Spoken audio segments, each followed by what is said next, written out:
તો hello guys, welcome my YouTube channel. બધાને good morning, બધાને હર હર મહાદેવ. તો આજે અમે લોકો જઈ રહ્યા છીએ. હવે સાગર ચશ્મા જોઈ લાયા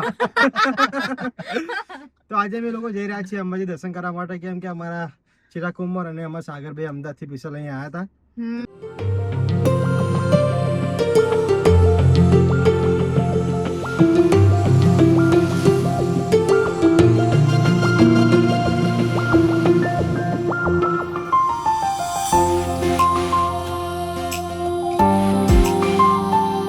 અત્યારે અમે લોકો આવી ચૂક્યા છીએ અંબાજી. જય અંબે માં. અત્યારે અમારી ગાડી જો અહીંયા પાર્કિંગ કરી અને જોવા સામે ગેટ છે અને હવે અમે લોકો જવાના છીએ મંદિરમાં દર્શન કરવા માટે. અને જો અમારા સાગરભાઈ અહીંયા છે ભાઈ.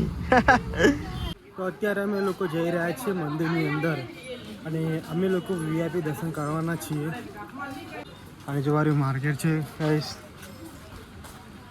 તો જો મિત્રો અત્યારે અમે લોકો બહાર આવી ગયા છીએ દર્શન કરીને. તમે લોકો જોઈ શકો છો સાગરભાઈ કેવું રહ્યું દર્શન કરવાનું. અને અમે લોકો વીઆઈપી દર્શન કર્યા ભાઈ. કેમ કે ઓળખાણ બહુ છે નહીં સાગરભાઈ. અને અંદર ફોન એલાઉડ નહોતો એટલે આપણે વિડીયો અંદર ઉતાર્યો નથી. તો અત્યારે અમે લોકો આવી ચૂક્યા છીએ મારા ગામડાની અંદર. અને ગામડામાં ભાઈ એટલે બહુ જ મજા આવે. અને અત્યારે હું મારા ખેતરમાં આવી ગયો છું. આ જો મારું ખેતર છે. અહીંયા બહુ જ મજા આવે છે. ઠંડો અહીંયા પવન આવે છે.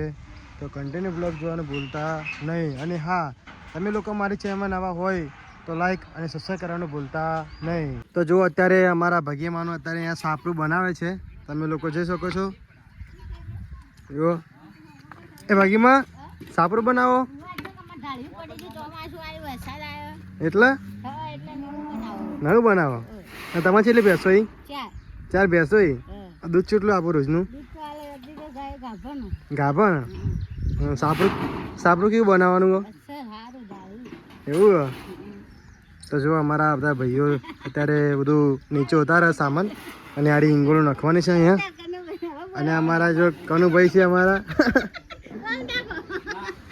અને જો આડી અમારા ભગીમાની 4 ભેંસો. આ ક્ષેત્રમાં મજા આવે કોમ કરવાની. આવી સિટીમાં મજા નહીં આવતી. એ ક્ષેત્રમાં મજા આવે. હું શું કહું ભગીમાં, મારે બી આ ભેંસોનું કરવું તો થોડી આઈડિયા આપો ને. હા તે તમે જોડે ઢાળ્યું બનાવો તમે. એવું કમોની છે કે ભેંસોની? અરે 1000 રૂપિયા આવશે. દિવસના 1000 રૂપિયા? તો મહિનાથી 1000 રૂપિયા? એક ટંકના 1000. એક ટનના 1000 રૂપિયા? તો મહિના 60000 રૂપિયા થયા. ગાય 60000 રૂપિયા. કોઈ નોકરી પાછી વાળું નહીં? નોકરી એ ટક્કર મારે. અને પા ફી નથી આખો દિવસ? એનાથી 1 કલાક કામ કરવાનું. હા. અને પાછી મજા આવે. અને રોજની કસરત થઈ જાય ને. આપણે પેલી જીમની જરૂર ના પડે, રનિંગ ના કરવું પડે. હા કસરત થાય. સાચી વાત. રહેવાની જરૂર ના પડે. તો આપણે બી ગાઈસ પ્લાનિંગ કરીએ, તબેલો બનાવીએ. કેમ કમાણી બહુ જ છે ભેંસોની અંદર. તમારે તબેલો મોટો હોય તો તમારે 1 ટનનું 3 થી 4 હજારનું તમારે દૂધ થાય. એટલે 2 ટનના 8000 રૂપિયા થયા તમારે. હવે હિસાબ કરો મહિને કેટલા થયા. તો જો આરી ભેંસો છે અમારે ભગીમાની. અને અત્યારે હું ખેતરમાં આવ્યા છું. અને બહુ જ મજા આવે છે ખેતરની અંદર. કેમ ઠંડો પવન અહીંયા આવે છે. અને ભાઈ સુકૂનનો આનંદ મળે. કેમ સિટીમાંથી ખેતરમાં આવીએ એટલે હવા બી શુદ્ધ મળે. અને ભાઈ તો અહીંયા બાજરીના રોટલા અને કઢી ખાવાની જે મજા આવે ને ગાઈસ, એ ચાય ના મજા આવે. તો અત્યારે જો નાનું પાડી કેવી છે જો ગાઈસ, એકદમ ક્યુટ લાગે છે. તમે લોકો જોવો છો.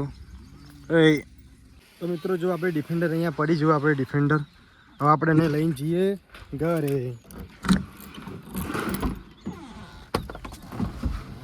અત્યારે અમે લોકો આવ્યા છીએ ખેતરની અંદર મારે માતાજીના દર્શન કરવા માટે. તો જો આ ખેતર છે અમારા ભાઈઓના. અને આ અમારું મંદિર છે સિકોતરમાનું. અને આજે અમે લોકો જવાના છીએ અમદાવાદ. કે અમે 5 દિવસથી અમે લોકો અહીંયા હતા. અમારો પ્રસંગ છે એટલે એ તમને પછી અમે કહીશું. અને અમારા હંતકમાં આવી ગયા છે. હંતકમાં આવી